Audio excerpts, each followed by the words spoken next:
Друзья, если у вас нет возможности, времени, желания, сил читать повесть Вольтера «Простодушный», смотрите это видео.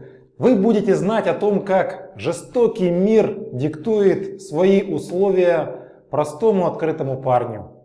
Написал повесть Вольтер в 1767 году. «Простодушный» входит в цикл философских повестей автора. События происходят в конце 17 века во Франции. Итак, представьте священника, который со своей сестрой вышли вечером прогуляться по берегу моря. Это Нижняя Британь, северо-запад Франции. Священник уже старый, сестре 45 лет. Брат вспоминает, как 23 года назад отсюда к берегам Канады уплыл на службу их брат со своей женой. По слухам, их убили индейцы. Тем временем к берегу подплыл английский корабль. С него сошел приятный молодой человек. Его длинные волосы были заплетены в косы, как у индейца. Они разговорились. Оказалось, что парень бегло говорит по-французски. Приехал, чтобы увидеть Францию, а потом вернуться домой. «Я Гурон», — сказал он, — «это индейское племя». Парень понравился сестре священника, и она пригласила его в монастырь отобедать с ними. Индеец согласился. Вечером туда пришло все высшее общество, чтобы поглазеть на индейца. Среди них был аббат Сент-Ив, который пришел со своей юной сестрой. Индеец рассказал, что его зовут Простодушный. Его так назвали в Англии за то, что он всегда чистосердечно говорит о том, что думает. Англичане взяли индейца в плен и привезли к себе на родину. Он рассказал, что у него нет ни отца, ни матери. Тогда сестра священника сказала, что они с братом станут теперь его родителями. Французский индеец выучил, когда у них в плену был француз. Все расспрашивали Гурона о его жизни. Он рассказал, что был влюблен в одну девушку, Абакабу. Она тоже его любила, но ее съел медведь. Мадемуазель Сент-Ив была рада это услышать. Похоже, она положила глаз на свободного парня. У индейца спросили о его вере. «Как не христианская? Все, дорогой, будешь ты у нас крещеный. Друзья, мне завтра уезжать надо. Давайте как-нибудь потом». Проснулся Простодушный рано утром. За проявленное гостеприимство он подарил священнику и его сестре талисман, который носил на шее. Это были два портрета, связанные старым ремешком. «Муж моей кормилицы добыл этот талисман в бою, сражаясь с канадскими французами», — сказал он. Священник посмотрел на портреты и узнал в них брата с его женой. А потом внимательно посмотрел на Простодушного. У него на бороде появлялся пушок, а все гуроны были безбородыми. Значит, Простодушный сын европейца. Значит, скорее всего, он его племяш. Обретя новую семью, индеец остался во Франции. Простодушному было 22 года. Решено было его крестить. Но ведь он уже не ребенок. Нужно было ему рассказать о христианской вере, о Боге. Мадемуазель Сент-Ив была очень рада тому, что парень остался. Кстати, местный судья познакомил с ней своего сына-балбеса. Ей до него не было никакого дела. Все ее мысли были о Простодушном. Дядя усадил племянника за изучение Нового Завета. Простодушному нравились истории оттуда. Он решил принять христианство, но прежде сделать обрезание. Ведь всем людям из этой книги делали обрезание. Дядя объяснил, что обрезание вышло из моды, что уже не нужно его делать. Но вначале нужно исповедаться, сказал священник. Чего вдруг? Вон в книге ни один апостол не исповедовался. Дядя показал ему такие слова из послания апостола Иакова-младшего. «Признавайтесь друг перед другом в проступках». После этого простодушный исповедался перед одним монахом. Потом он сказал ему: «Теперь твоя очередь рассказать мне о своих грехах. Ведь написано же: признавайтесь друг перед другом. Я тебе все рассказал, теперь твоя очередь». Простодушного на крещение ждали в церкви, а он не появлялся. Его нигде не могли найти. Оказалось, что он пошел креститься в реку. Ведь по Библии крестились именно так и никак иначе.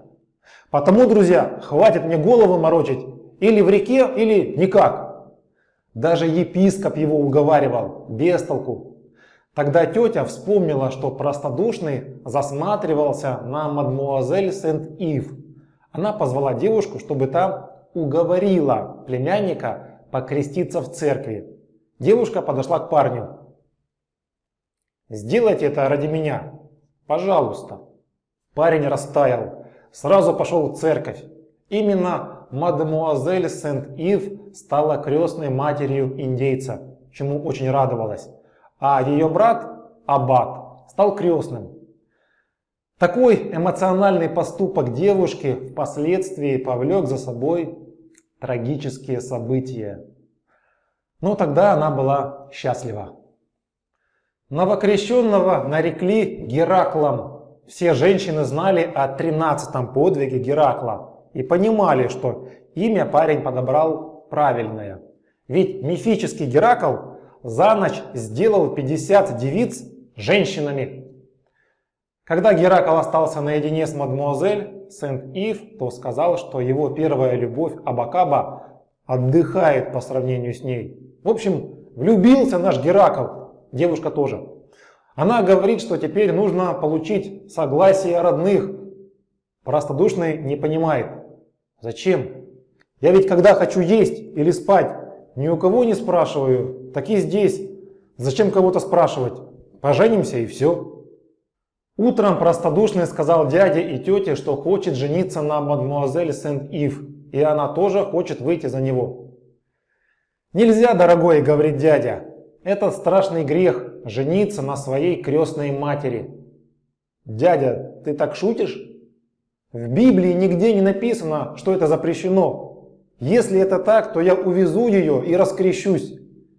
Тетя заплакала, а потом подумала, что им может помочь Папа Римский. Только он может разрешить такой брак. Простодушный офигел. А это еще кто такой?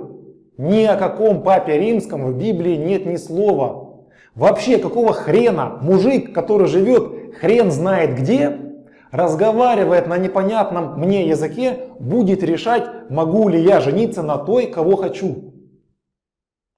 Парень пошел к любимой, прямо в аббатство. Узнал у служанки, где ее спальня, и вошел. Что случилось? Что? Жениться на тебе хочу.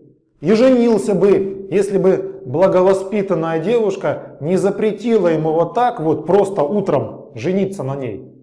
Ты чего? Абакаба так не поступала. Ты же обещала быть моей. Ну так давай, хочу. Девушка закричала. В спальню прибежали ее брат и другие люди. Что здесь происходит? Жениться хочу. Прямо сейчас. Ему растолковали, что для брака нужны священники, нотариусы, свидетели, договоры. Люди, что с вами? Какие же вы бесчестные, если это все вам нужно? Аббат объяснил, что наоборот, законы придуманы для честных, и честные люди их придерживаются. Индейца отправили домой. Он был в шоке от происходящего. Брат девушки и одновременно ее опекун решил побыстрее выдать сестру за сына судьи, а саму девушку закрыть в монастыре. Когда на следующее утро Геракл узнал об этом, он был в ярости. Он обещал сжечь монастырь, а тетушка подумала, что теперь племянник вряд ли пойдет по стопам ее брата и станет священником. Парень, обдумывая свои дальнейшие действия, гулял вдоль моря. Он думает поджечь монастырь, но мысль о том, что он может сжечь и свою любимую, останавливает его. Вдруг он увидел, как навстречу ему бежит толпа. Он спросил: «Парни, что случилось? Ваших любимых тоже в монастырь заперли?» «Ага, почти. Там англичане высаживаются на берег». «Ну и что? Они хорошие люди. Они ведь не отнимали у меня любимую». Начальник гарнизона объяснил ему, что англичане приплыли с плохими мыслями ограбить все вокруг и может даже увезти с собой мадмуазель Сент-Ив. «Да ну нафиг, не верю. Англичане нормальные чуваки. Пойду поговорю с ними». Индеец подплыл к кораблю англичан. «Пацаны, скажите, это правда, что вы собираетесь здесь все разграбить, даже не объявив войны?» Англичане как давай ржать. Налили индейцу выпить и отпустили его. Тогда парень вместе со своими новыми соотечественниками принял бой.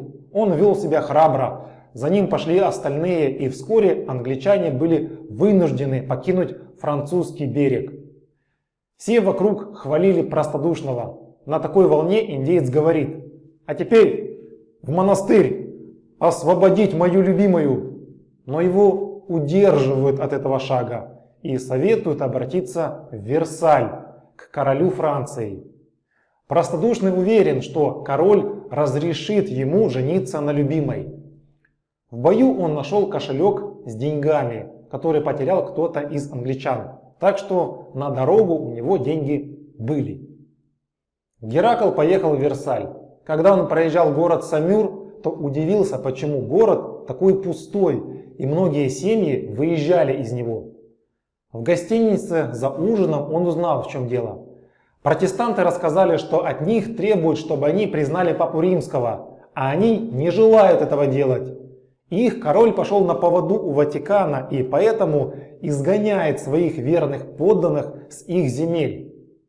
У простодушного такое поведение короля в голове не укладывается. Ему объясняют, что король Людовик XIV действует себе же во вред. Те люди, которые уходят от него, переходят на сторону англичан и потом будут воевать против него же. Короля обманули, свои же, объяснили ему, и иезуиты во главе с отцом де Лашез. Ничего, друзья, держитесь. Я еду в Версаль поговорить с королем. Я ему все растолкую. Все будет хорошо. Вот увидите. И я приглашаю вас всех к себе на свадьбу. В гостинице были и шпионы иезуитов. Так что когда Геракл приехал в Версаль, там уже все знали о цели его визита. Парень встретил первого встречного гвардейца и попросил провести его к королю. Гвардеец объяснил, что с королем вот так просто встретиться нельзя. Нужно, чтобы его представил королю монсеньор де Лувуа. Не вопрос, проведите меня к нему. Гвардеец сказал, что разговора с де Лувуа добиться еще труднее, чем с королем, но пообещал проводить Геракла к начальнику военной канцелярии. Тот оказался занят. Тогда пацаны пошли к его секретарю. Простодушный таки дождался приема. «Хочу награду за то, что англичан победил». Секретарь ответила, что в лучшем случае парень может купить себе чин лейтенанта. Геракл офигел. «Купить? Я там сражался, рисковал жизнью, а теперь купить? Ты вообще охренел?» «Да кто ты такой?» — говорит ему секретарь. «Вали отсюда». Простодушный пообещал пожаловаться на секретаря самому королю. Тем временем отец де Лашез, духовник короля, получил письмо от своего шпиона. Тот назвал Геракла смутьяном. Плюс к этому письму он еще получил письмо от судьи, в котором он написал, что Геракл любитель поджигать монастыри и похищать невинных девушек. Индеец лег спать с надеждой завтра увидеться с королем и решить все свои вопросы. Ага. К нему в комнату вошли стражники и схватили его. По дороге в Бастилию он пытался сбежать, но не смог.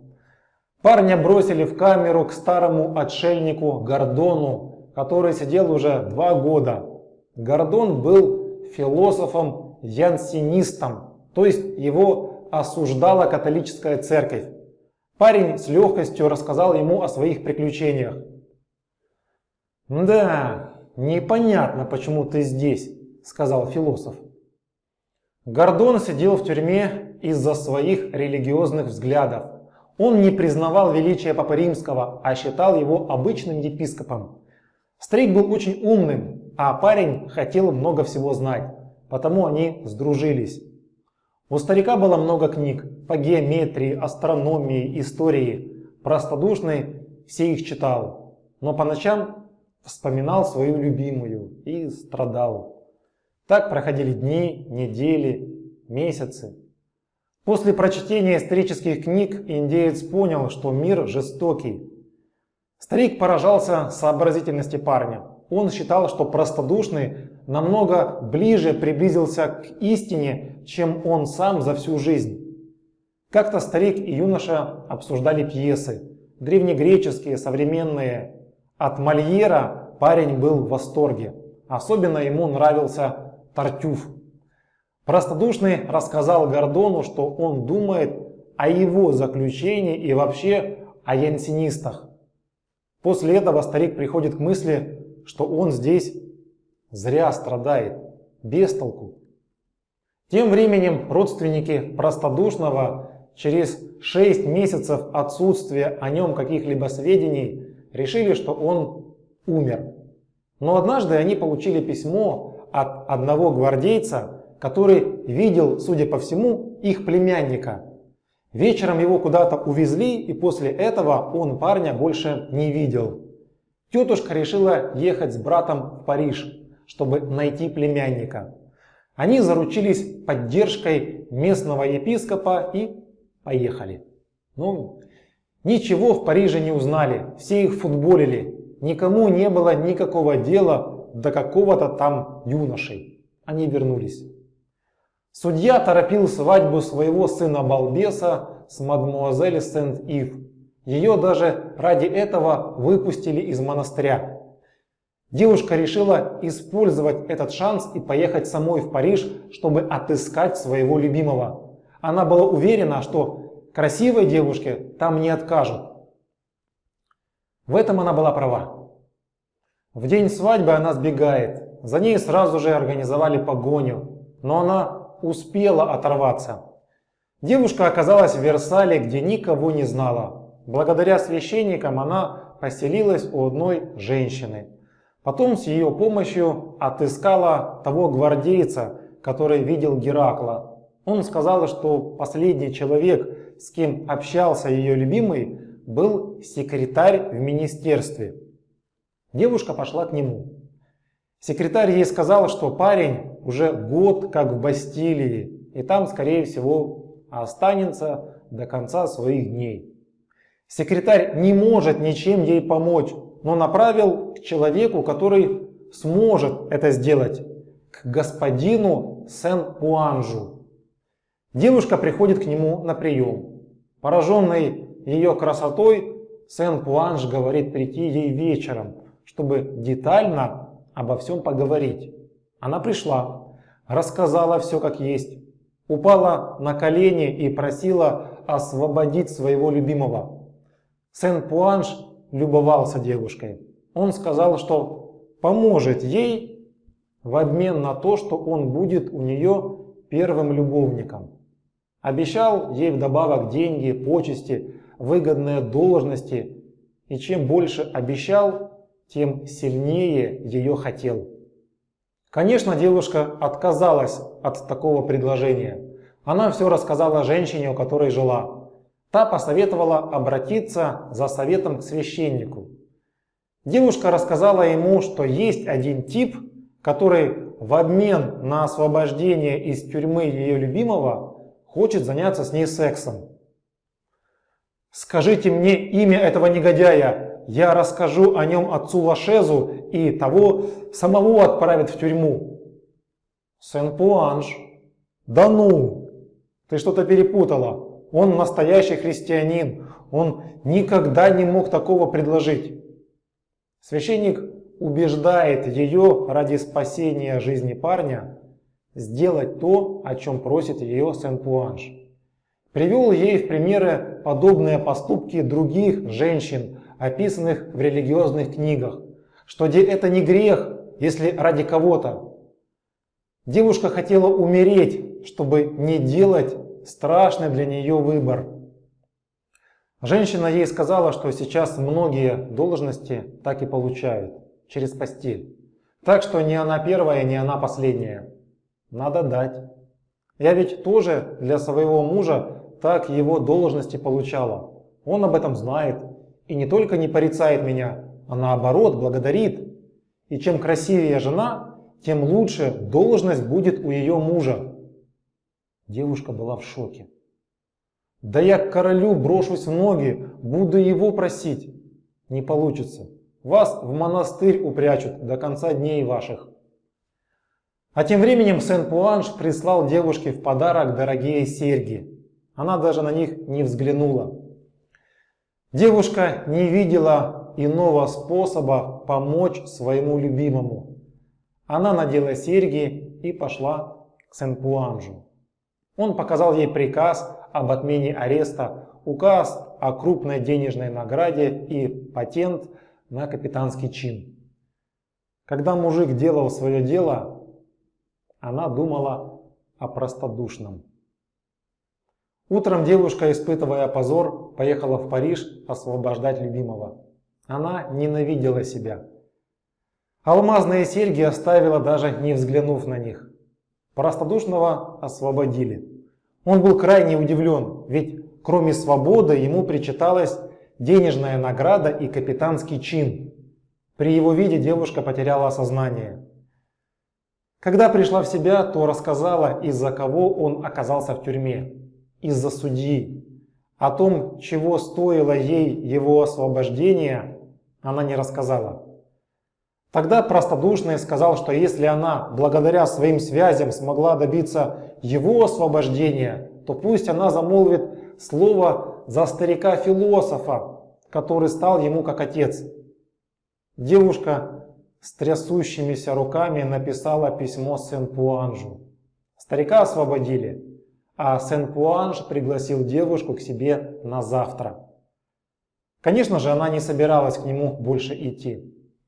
Простодушный был искренне благодарен любимой за то, что она освободила и его, и старика.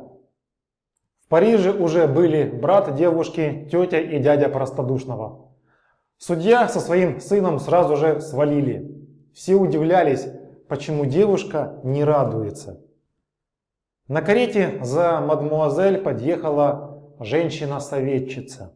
Она вообще не понимала, что здесь происходит. Решила отдать девушке серьги. Это видит простодушный. Проведя столько времени в тюрьме, он уже не был тем простым парнем. Он о чем-то задумался.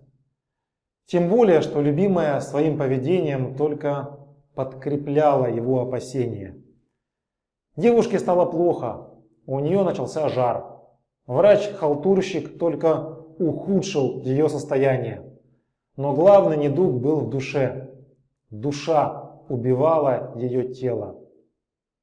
Девушка умирала. Перед смертью она рассказала о цене, которую заплатила за освобождение простодушного. Он не сказал ей ни слова упрека. Прибыл придворный гонец с приглашением для простодушного и его дяди появиться во дворце. Мол, ошибочка вышла с его арестом. Парень был в гневе. Дядя извинялся за него. На похороны пришел Сен-Пуанж. Причем он не знал, что мадмуазель Сент-Ив умерла. Он пришел, чтобы увидеть девушку и снова принудить ее к сексу. А тут похороны. Старик-философ ему все рассказал. Тогда Сен-Пуанж захотел увидеть того парня, которого любила прекрасная девушка и которая умерла по его вине. «В вашем несчастье повинен я», — сказал простодушному Сен-Пуанж, «и я готов потратить всю жизнь на то, чтобы его загладить». Первым побуждением простодушного было убить его, а затем и себя. Но он был безоружен, и за ним зорко следили. Время смягчает все. Парень стал отличным офицером на службе у короля. До конца жизни он помнил свою любимую. На этом все, друзья. Можете в комментариях написать, что вы думаете об этой ситуации. Интересна и женская точка зрения, и мужская.